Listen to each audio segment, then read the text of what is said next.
Welcome to Candid Conversations for Financial Markets podcast series. I'm your host, Laura Paglia, President and CEO.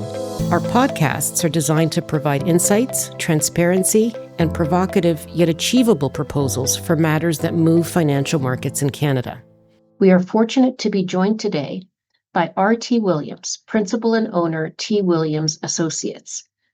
A well-known advisor to various international exchanges, T has built industry recognition as an expert on market data operations and strategy, and in creating a capacity planning methodology for the Composite Tape Association for all U.S. listed securities, and the Options Pricing Authority for all U.S. options. His firm has specified the methodology used to allocate revenues among exchanges contributing data for consolidation by the U.S. SIPs under a mandate from the SEC.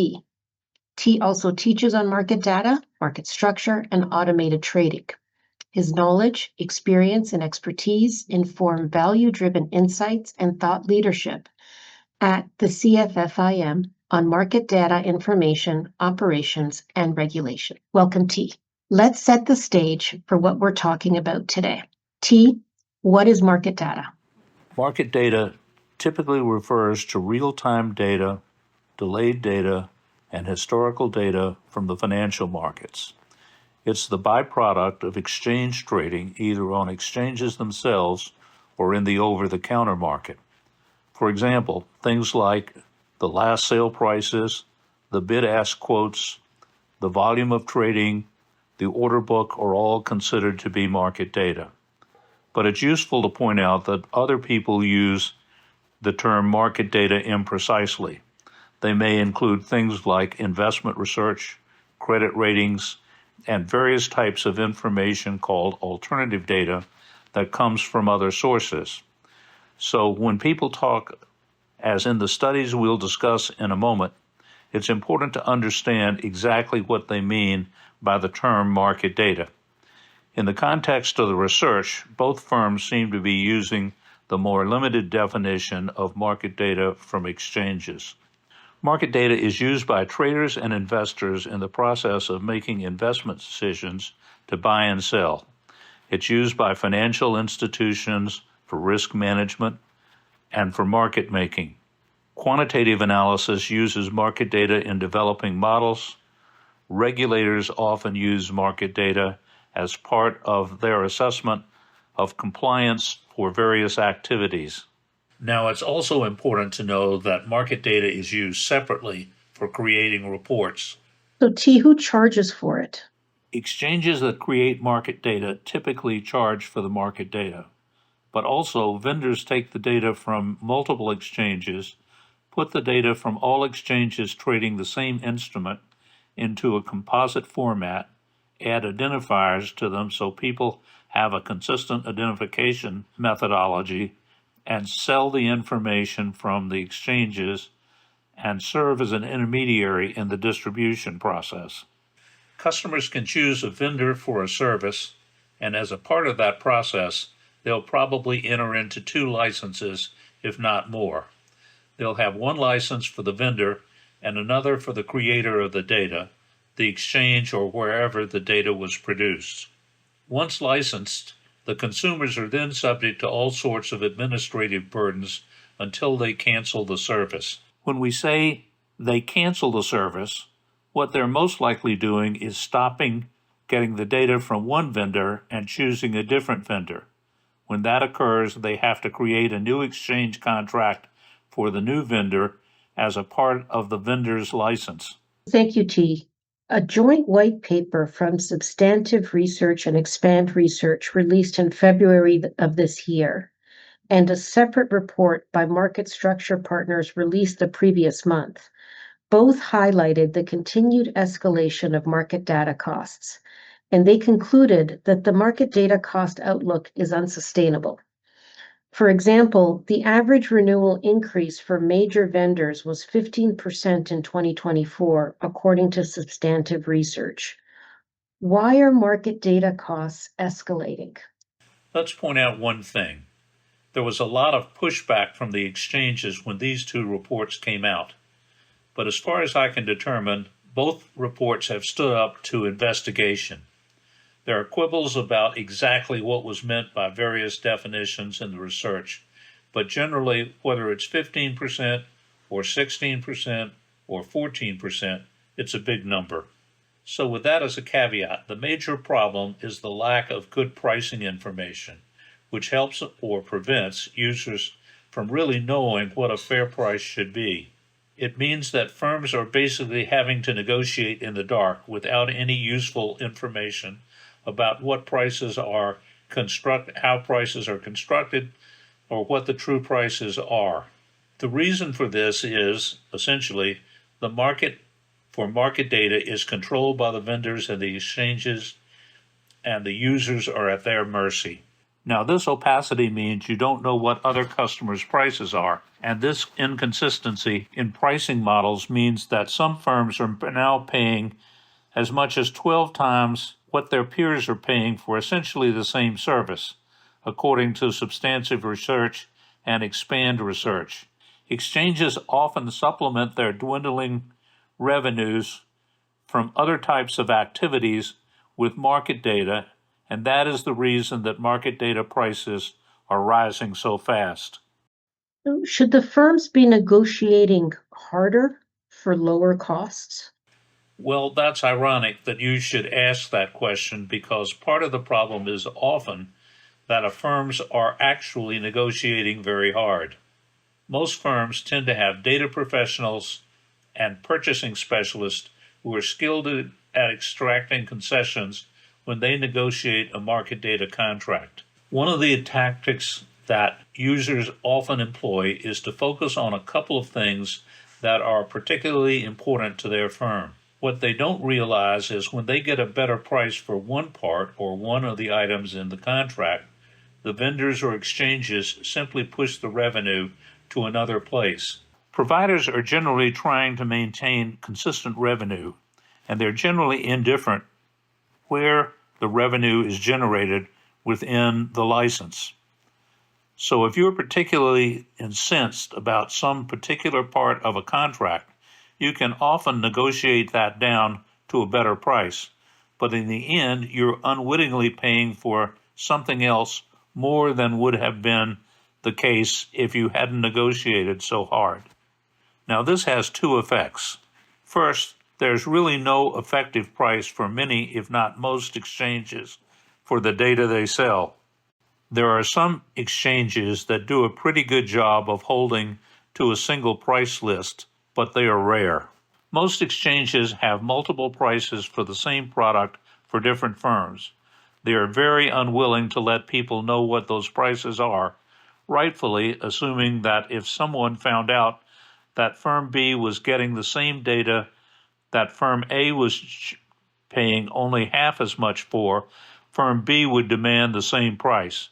Exchanges try to avoid this competitive price pressure. The one problem with standardizing prices is that firms are very proud of the prices and the discounts they negotiate. You can imagine all the negotiators going out after a negotiating session and celebrating at the local pub for getting a particular deal, but the price for the information in total would be better if consumers' firms' deals would go away and they would have a single consistent price that's available to everyone. You mentioned cost. When the cost to produce or deliver a product increases, prices often rise to maintain profit margins. Is that in part what's happening with market data?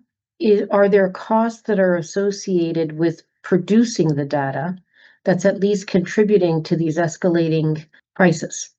Well, that's a great question.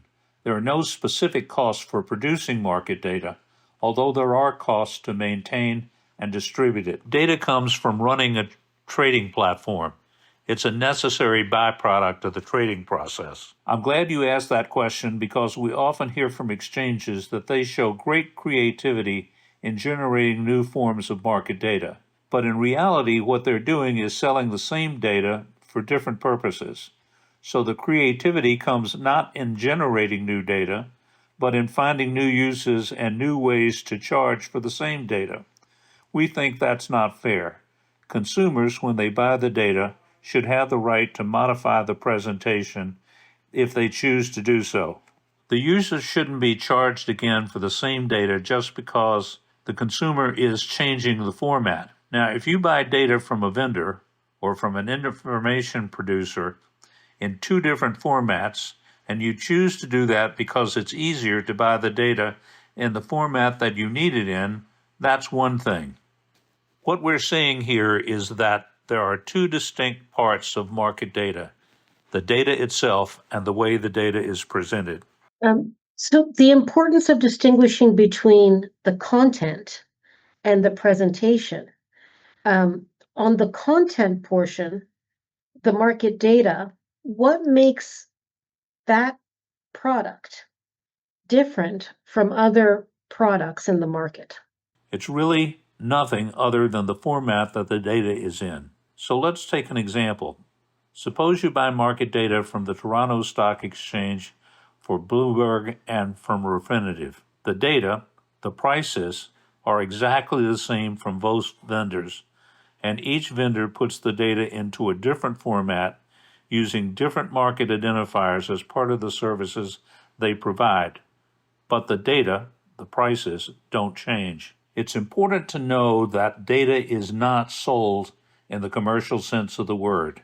You sign up or get a license for market data, and the license is for specific use. So if the data content has to be licensed again if you want to use it for a different purpose. Even if the data is only licensed for a specific use, the consumer may be charged multiple times for the same data. This happens, for example, when a customer licenses data for a user, like a trader, from two different vendors as a backup. You mentioned earlier that firms are currently paying up to 12 times more than their peers for the same product from the same vendor. Have there been efforts to standardize the pricing? Over the last 30 years, when I've been associated with market data, there have been many attempts, and it has all come to nothing. It's futile. Standardizing market data terminology and the units for pricing have huge benefits for the customer, but they provide nothing additional for the vendor and the exchange. It would require many expensive changes to contracts with no new revenues for the vendors and exchanges simply to make the terms consistent. Is there an answer in regulation? I believe there is. The Canadian Securities Administrators need to demand and facilitate standards for market data and market data contracts and enforce the use of those standards.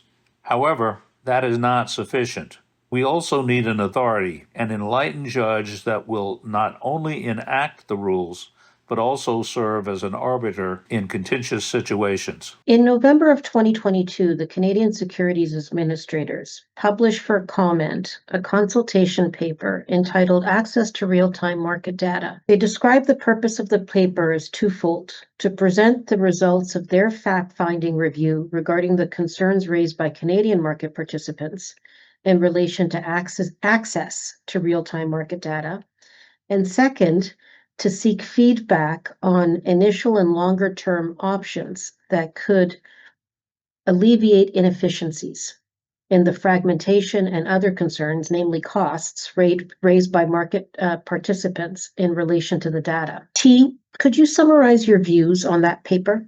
The paper that the CSA presented suggested that there is a regulation known as the market data fee methodology that already exists, and the CSA was interested in understanding whether that would be the basis for addressing the industry's concerns about excessive costs. We spent some time reviewing the data fee methodology, and our conclusion was that that's not the solution to the problem. The data fee methodology essentially makes sure that each marketplace charges consistently for securities that are multiply listed, that the prices charged by the exchanges are consistent. The problem is not that the prices are inconsistent. The problem is the prices aren't reasonable. What would you propose instead to bring those prices down? We proposed adopting the same methodology that's being proposed in Europe, and that is to use something known as cost plus pricing. Cost-plus pricing will address not just the relative costs among various sources, the exchanges, but also the price itself. The way cost-plus pricing works is you assess the costs that are required to produce market data, mostly maintenance and distribution costs. The methodology allows exchanges to charge a regional profit over those costs as the final price to the customer. The reason behind cost-plus pricing is exchanges are de facto monopolies, much like telephone companies and power companies. Where there is one source for a service, it is not fair to let the exchanges charge whatever the market will bear for their services. Thank you, T. Are there additional proposals available to reduce market data costs? We propose several modifications to licensing and market data costs to reduce the cost of market data. We've already talked about standardizing the language and the units in licenses. Currently, each market data licensing entity uses its own terminology, and sometimes it's the case that an entity may even have conflicting terms for the same products in different services. For example, one of the things that exchanges charge for is something that may be known as a display device. Some licenses label the equipment on which a user views market data as a display device, but other licenses will call it a terminal, and in still other circumstances, the charge is a user. What we propose is that everybody uses consistent terms, and that exchanges, the vendors, and customers come together and adopt terms that they all agree on. These terms are then referred to as the units of count. A unit of count you can think of as the thing that you multiply times the unit cost to figure out what the price is. 10 terminals, the unit of count is 10. Now, the lack of standards has 3 direct impacts on market data usage. First, most users have multiple licenses for the services they use. For a very large firm, think about the big banks in Canada. They have several hundred licenses that all have different terms. And because of that, it's not possible to standardize.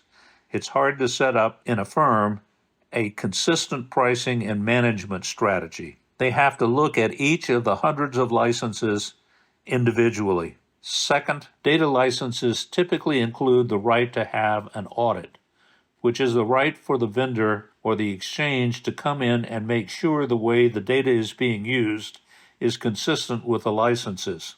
Because there's so much confusion in the terminology and licenses, users claim that they have a really difficult time making sure that they are complying with the licenses, even though they're trying to. Third, complex licenses create the opportunity for licensing entities to move revenues around among the items in the licenses. We talked about before that there is rarely an established or published price for most market data items. Users are constantly sending teams of professionals in to negotiate. The result of these negotiations, as we said before, is that the firm may be able to get a very low price for some portion of the data that they purchase, but other prices are not negotiated as actively, and these prices are higher. We think that if Canada standardizes prices, a firm may lose a couple of cherished low fees that they've negotiated, but overall the cost will be lower for all the firms in the industry. Tia, consolidated tape has also emerged as a solution in Europe and the United States to address the fragmented nature of market data. Would this make sense for Canada as well? Absolutely. A consolidated tape aggregates the data from different trading venues and puts it into a single feed or source of the information that goes out to all customers. It means that you can say with absolute certainty what the price for a single security traded in Canada is for the day. And you can also have a unified feed in a standardized format that provides information that you are looking for and working with. It really adds liquidity and efficiency to the markets. Thank you very much for joining us today, T.